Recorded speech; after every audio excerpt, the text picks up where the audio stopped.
ஆட்சி மாற்றம் அல்ல எங்கள் கனவு, ஆட்சி முறை மாற்றம். உங்களுக்கு விளங்கிடுச்சா? அந்த ஆட்சி முறையை மாற்றணும்னு நினைக்கிறோம். கட்டிய கட்டடத்துக்கு வெள்ளையடிக்க வந்த சீர்திருத்தவாதிகள் அல்ல. இந்த கட்டடத்தையே முற்று முழுதா தகர்த்துட்டு புதிய ஒரு கட்டடம் கட்ட வந்த புரட்சியவாதிகள் அப்படின்னு சொல்றோம். இப்போ அதனால அந்த கருத்துக்களை எடுத்து வைப்போம்.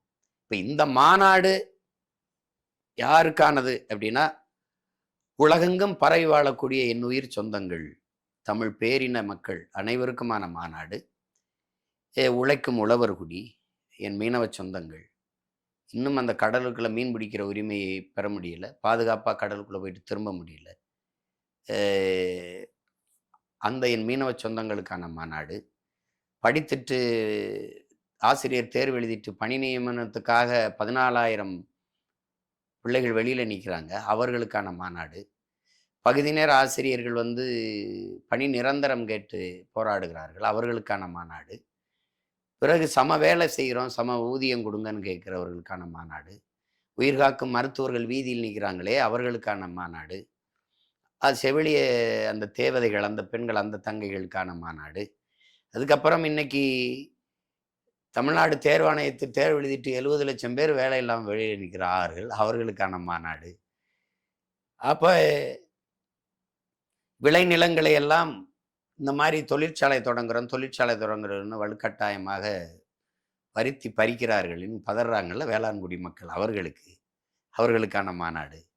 நெசவாளர்கள், மூலப்பொருளான நூல் விலையேற்றம், மின்கட்டண விலை உயர்வு, சொத்து வரி உயர்வு, அதாவது கட்டட வாடகை உயர்வு, இதனால நெசவே இந்த தொழிலே அழிஞ்சு வீழ்ந்து போயிருக்கிற நெசவாள சொந்தங்களுக்கான மாநாடு. இப்போ ஆடு மாடு மேய்க்கிற என் அன்பு சொந்தங்கள் என் ஆத்தாளப்பன் மேய்ச்சல் நிலம் இல்லையேன்னு இன்னைக்கு ஆடு மாடுகளை வச்சிருந்து, ஏன்னா கால்நடை எங்களுக்கு மிகப்பெரிய செல்வம். அது அப்போ அதுக்காக நானே மலையேறிலாம் மேய்ச்சேன். அவர்களுக்கான மாநாடு இது, அவர்களுக்கான மாநாடு. இப்போ நல்ல காற்று, தூய காற்று, காற்று இல்லை சுவாசிக்க, கந்தக தூச சுவாசிக்கிறோம். அதனால நுரையீரல் தொற்று, புற்று, 100 மரணத்தில் 90 மரணம் புற்று மரணமாக இருக்குது.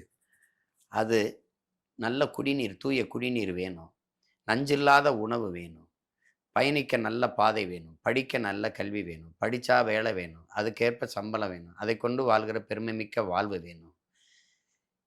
இப்போ பொருளாதார மேம்பாடு வேணும், வளர்ச்சி வேணும், அதுக்கப்புறம் பெண்களுக்கான உரிய பாதுகாப்பு இருக்கணும். இப்படியெல்லாம் நினைக்கிற என் மக்கள், அவர்களுக்கான மாநாடு இது. நாம் தமிழர் கட்சியின் மாநாடு அல்ல, நல்ல ஆட்சியை விரும்புகிற மக்களின் மாநாடு. சொல்லப்போனால் இது ஒட்டுமொத்த இந்த நாட்டின் குடிகளுக்கான மாநாடு. நல்ல ஆட்சி வரணும். இது இஸ்லாமியர்களுக்கு பாதுகாப்பு, கிறிஸ்தவர்களுக்கு பாதுகாப்பு, இந்துக்களுக்கு பாதுகாப்பு, அவர்களுக்கு இதெல்லாம் கிடையாது. இங்கே நாட்டை ஒட்டுமொத்த நாட்டுக்குமான பாதுகாப்புல தான் இந்த நாட்டு குடிகளுக்கான பாதுகாப்பு இருக்கு. அதுல சிறுபான்மை மக்களுக்குன்னு ஒரு பாதுகாப்புன்னு பேசுவாங்க, அப்புறம் இவருக்கு பாதுகாப்புன்னு பேசுவாங்க. ஒட்டுமொத்தமான நாட்டு பாதுகாப்பு தான் நாட்டு மக்களுக்கு பாதுகாப்பு. அந்த மக்களுக்கான பாதுகாப்புல தான் எல்லாம் இருக்குது. அப்ப அது காடு, மலை, ஆறு, அருவி, மரம், செடி, கொடி எல்லாவற்றுக்குமான மாநாடு. ஏன்னா அரசியல் என்பது, எங்க அரசியல் எல்லா உயிர்களுக்கும், கட்சி எல்லா மக்களுக்கும், தலைமை அதிகாரம் எப்போதும் தமிழர்களுக்கு. ஏன்னா அது இந்த ஒரு நிலம்தான் இருக்கு.